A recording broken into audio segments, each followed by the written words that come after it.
अस्सलाम वालेकुम। उम्मीद है आप सब लोग खैरियत से होंगे। 6 मंथ की कैंडल हमारे पास क्लोज़ हो चुकी है 2026 की, और कुछ काफ़ी इंटरेस्टिंग कंक्लूजन्स का हम वेट भी कर रहे थे। हमने डिस्कस किया था अपनी प्रीवियस वीडियोस में, और उनकी क्लोजिंग भी डिस्कस करते हैं। सबसे पहले हम फंडामेंटल्स के ऊपर नज़र डालते हैं कि जुलाई के महीने में हम क्या एक्सपेक्ट कर रहे हैं। जुलाई का फर्स्ट वीक में नॉन फार्म पेरोल तो आप ऑलरेडी ऑब्ज़र्व कर चुके हैं। जॉब्स हमारे पास जो एक्सपेक्टेड था कि कम जॉब्स हमारे पास आएंगी इस महीने में, तो एक्सपेक्टेशन थी कि 114,000 जॉब्स जो अवेलेबल होंगी, बल्कि उससे भी कम जॉब्स हमारे पास यहाँ पे नज़र आ रही हैं रिपोर्ट पे, विच इज़ 57,000, जिसकी वजह से डॉलर वीक हुआ और हमने गोल्ड एंड सिल्वर को बुलिश होते हुए देखा। अनएम्प्लॉयमेंट रेट हमारे पास 4.3% एक्सपेक्टेड था कि अनएम्प्लॉयमेंट हमारे पास 4.3, जो कि प्रीवियसली भी 4.3 थी, उतनी ही रहेगी। लेकिन अनएक्सपेक्टेडली अनएम्प्लॉयमेंट बेहतर हुई है। अनएम्प्लॉयमेंट 4.2% प्रीवियस से बेहतर हुई है। कम होना बेहतर है ना। अनएम्प्लॉयमेंट कम होगी तो इसका मतलब है लोगों को नौकरियां मिल रही हैं। लेकिन ये दोनों वैल्यूज़ आपस में ना, इनका कॉन्ट्रडिक्शन आ रही है। मतलब कि नौकरियां तो कम ऑफ़र की गई हैं, तो उसकी वजह से अनएम्प्लॉयमेंट बेहतर कैसे होगी। तो थोड़ा सा यहाँ पे इन दोनों डेटा के बीच में ना कुछ कॉन्ट्रडिक्शन आ रही है, कुछ समझ में नहीं आ रही बात की। लेकिन इसके बावजूद डॉलर इंडेक्स हमारा वीक हुआ, और हमने फॉरेन करेंसीज़ को भी और गोल्ड एंड सिल्वर को भी स्ट्रॉन्ग होते हुए देखा। अब मूविंग फॉरवर्ड हमारे पास नेक्स्ट वीक में तो कुछ इतनी इम्पोर्टेंट हमें यूएसडी से रिलेटेड कोई न्यूज़ नज़र नहीं आ रही। एक हमारे पास एफओएमसी मिनट्स हमारे पास हैं लास्ट मीटिंग के।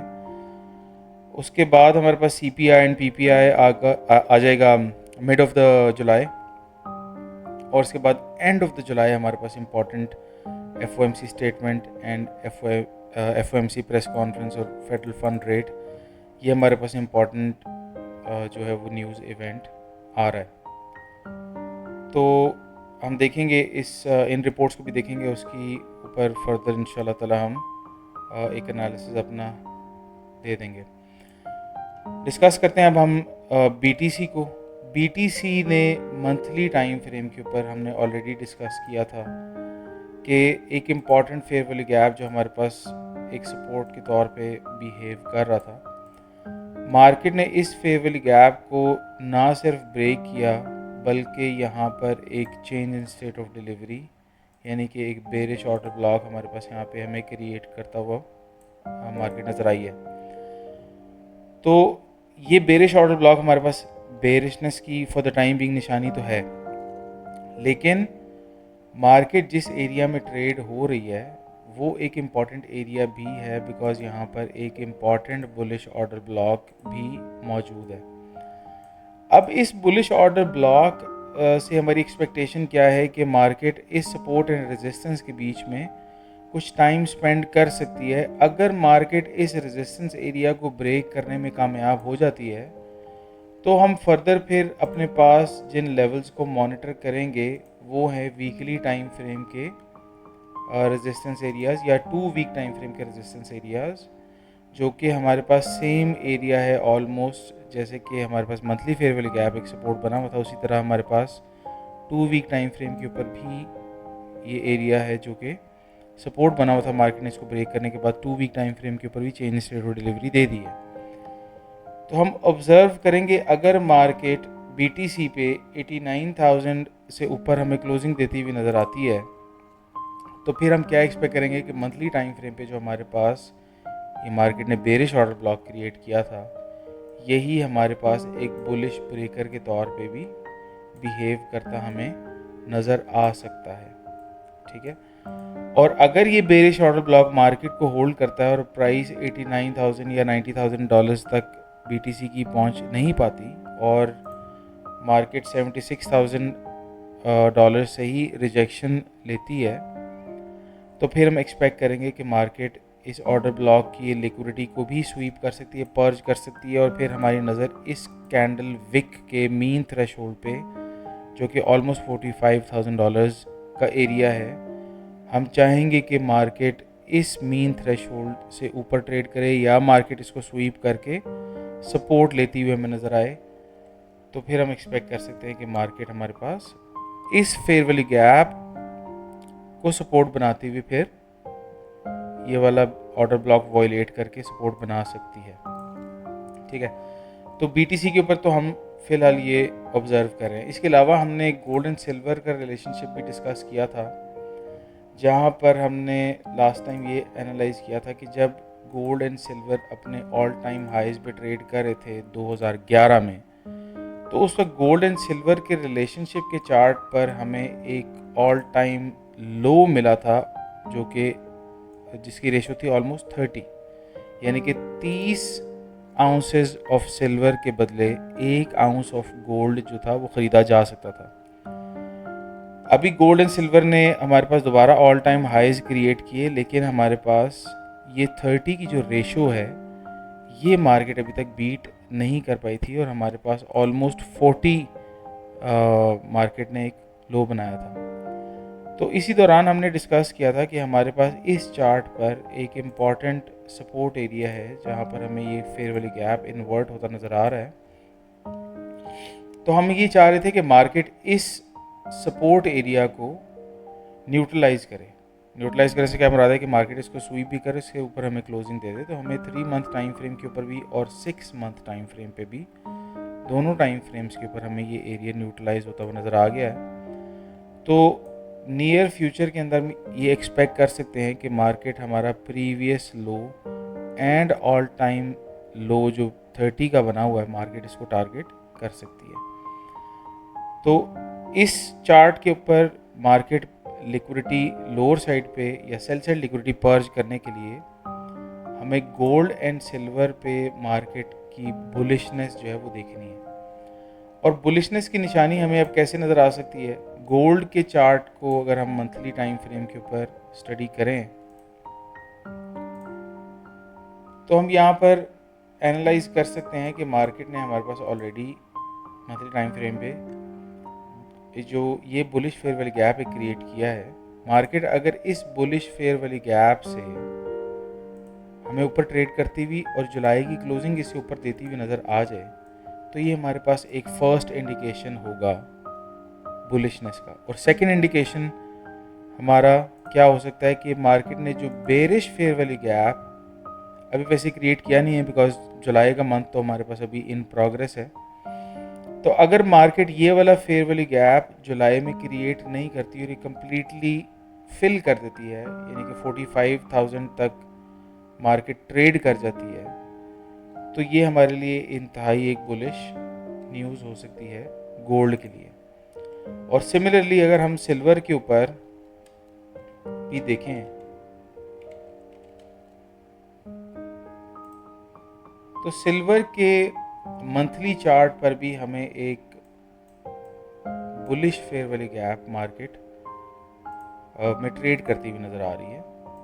मार्केट ने सिल्वर के चार्ट पर कोई भी बुलिश फेयर वाली गैप वॉयलेट नहीं किया, मार्केट ने स्वीप करके क्लोजिंग दी है इसके इनसाइड।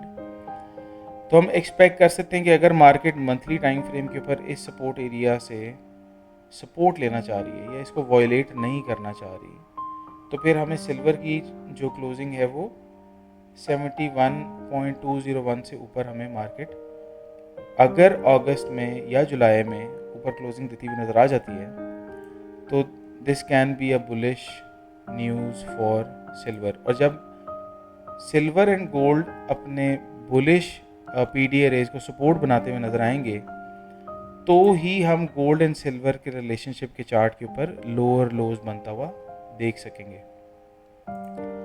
तो हम गोल्ड के कुछ लोअर टाइम फ्रेम्स को भी डिस्कस करते हैं। मंथली टाइम फ्रेम के अलावा 2 वीक टाइम फ्रेम को अगर हम डिस्कस करें तो आपको यहाँ पर मार्केट कुछ बुलिश फेयर वाली गैप्स को या बेरिश फेयर वाली गैप्स को रिस्पेक्ट करती हुई नज़र आ रही है। बुलिश फेयर वाली गैप्स को वॉयलेट करती हुई नज़र आ रही है और बेरिश फेयर वैली गैप्स को रिस्पेक्ट करती हुई नज़र आ रही है। हम हाईलाइट कर लेते हैं, जैसे कि बेरिश फेयर वैली गैप आपके सामने ये अवेलेबल है, जो मार्केट ने रिस्पेक्ट करके इसको रेजिस्टेंस के तौर पे ट्रीट किया हुआ है। और कुछ बुलिश फेयर वैली गैप्स भी आपके सामने हैं यहाँ पर अवेलेबल, जिनके नीचे मार्केट आपको ट्रेड करती हुई नज़र आ रही है। पर इसके साथ ही इम्पॉर्टेंट चीज़ ये है कि मार्केट ने रिसेंटली हमारे पास एक बुलिश फेयर वैली गैप को, जो कि प्रीवियसली भी हमारे पास सपोर्ट के तौर पे ट्रीट हो रहा था, मार्केट ने इसको अगेन यहाँ पे इसी एरिया से रिस्पेक्ट किया है। तो हम एक्सपेक्ट करेंगे कि 2 वीक टाइम फ्रेम के ऊपर मार्केट जो नई कैंडल हमारे पास 6 जुलाई से, यानी कि कल से हमारे पास जो नई कैंडल स्टार्ट होगी, वो अगर हमारे पास बेरिश पीडी रेज को इन्वर्ट करना शुरू कर दे, जैसे कि हमारे पास 2 वीक टाइम फ्रेम पे 2 बेरिश फेयर वाली गैप्स हैं और एक बुलिश फेयर वाली गैप को मार्केट ने इन्वर्ट किया हुआ है। अगर ये बेरिश फेयर वाली गैप्स मार्केट इन्वर्ट कर ले और बुलिश फेयर वाली गैप जो मार्केट ने ऑलरेडी इन्वर्ट किया हुआ है, इसको रिक्लेम सपोर्ट के तौर पे अगर मार्केट ट्रीट कर ले, तो मार्केट हमारे पास इस बाय साइड लिक्विडिटी को बहुत आसानी से टारगेट कर सकती है, जो कि 4800 का लेवल है। और अगर मार्केट ये बुलिश बाय साइड लिक्विडिटी को पर्ज कर लेती है, तो मंथली टाइम फ्रेम पर तो ऑलरेडी हम ये चीज़ डिस्कस कर चुके हैं कि हमारे पास जो ये बेरिश फेयर वाली गैप है, ये बन ही नहीं पाएगा। अगर ये बेरिश फेयर वाली गैप बन नहीं पाएगा, तो हमारे पास जो प्रीवियसली बुलिश फेयर वाली गैप यहाँ पर सपोर्ट के तौर पे मार्केट यूज़ कर रही है मंथली टाइम फ्रेम के ऊपर, तो उम्मीद की जा सकती है कि मार्केट अपने ऑल टाइम हाइज की तरफ भी जा सकती है। वीकली टाइम फ्रेम के ऊपर भी अगर हम देखें, तो हमारे पास सिमिलरली, जैसे कि हमारे पास 2 वीक टाइम फ्रेम के ऊपर कुछ बेरिश पीडी रेज हमें नज़र आ रहे थे रिस्पेक्ट होते हुए, तो हम देखना चाहेंगे कि वीकली टाइम फ्रेम पर भी मार्केट बेरिश पीडी रेज को वॉयलेट करना शुरू कर देगी। वैसे तो वीकली टाइम फ्रेम के ऊपर बहुत ही छोटे हमारे पास फेयर वाली गैप्स हैं, ज़्यादातर तो मार्केट ने इमीडिएट रीबैलेंस करके जो प्राइस है उसको क्विकली रीबैलेंस किया हुआ है, लेकिन यहाँ पर हमारे पास एक इम्पॉर्टेंट वीकली फेयर वाली गैप हमें नज़र आ रहा है, जो कि मार्केट ने रिस्पेक्ट भी किया हुआ है ये वाले टाइम फ्रेम के ऊपर। तो मार्केट अगर इस फेयर वाली गैप से ऊपर ट्रेड करती हुई हमें नज़र आ जाती है, तो हम उम्मीद करते हैं कि ये बुलिश फेयर वाली गैप जो कि मार्केट ने इन्वर्ट किया हुआ है, ये एज रिक्लेम सपोर्ट भी बन सकता है, जो कि हमारे पास 2 वीक टाइम फ्रेम पे भी था, ये वीकली टाइम फ्रेम के ऊपर भी एज रिक्लेम सपोर्ट के तौर पे मार्केट इसको यूज़ कर सकती है। और अगर मार्केट 48,000 लेवल से ऊपर ट्रेड कर जाती है, तो मार्केट वीकली टाइम फ्रेम के इस बेरिश फेयर वाली गैप को भी बहुत इजीली इन्वर्ट कर पाएगी, जो कि इवेंचुअली मार्केट को ऑल टाइम हाइज की तरफ ले जा सकता है। अच्छा, हम इस चैनल के ऊपर जो भी चीज़ें डिस्कस करते हैं, वो आपको पता है कि हम आईसीटी कॉन्सेप्ट को डिस्कस करते हैं, और आपको स्क्रीन के लेफ़्ट कॉर्नर पे भी आईसीटी का मेन चैनल नज़र आ रहा है। अगर आप डायरेक्ट सोर्स से सीखना चाहें तो आप बिल्कुल सीख सकते हैं, लेकिन हम इस चैनल पर जो चीज़ डिस्कस करते हैं वो हम बेसिकली आईसीटी कॉन्सेप्ट्स ही डिस्कस करते हैं, लेकिन सिर्फ उर्दू ज़ुबान में।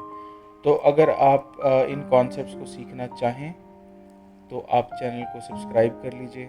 हमारा एक private community Discord and zoom पर भी है, लेकिन अनफॉर्चुनेटली उसकी मेंबरशिप अभी क्लोज्ड है, लेकिन जैसे ही मेंबरशिप ओपन होगी, आपको नैस ट्रेड के कम्युनिटी सेक्शन, ये जो पोस्ट वाला सेक्शन है, यहाँ पर आपको इन्फॉर्म कर दिया जाएगा, जैसे कि आपको प्रीवियसली इसी जगह पर इन्फॉर्म किया गया था। हमारी लास्ट टाइम 2 महीने पहले 2026 की मेंटरशिप की रजिस्ट्रेशन जो थी वो क्लोज हो गई थी, तो इंशाल्लाह अब जैसे ही ये ओपन होगी तो आपको पोस्ट सेक्शन जो है चैनल का, यहाँ पर इंशाल्लाह ताला इन्फॉर्म कर दिया जाएगा।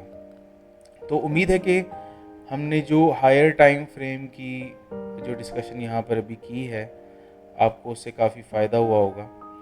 तो इंशाल्लाह मुलाकात होगी अगली वीडियो में मज़ीद एनालिसिस के साथ। अपना ख्याल रखिएगा। अस्सलाम वालेकुम।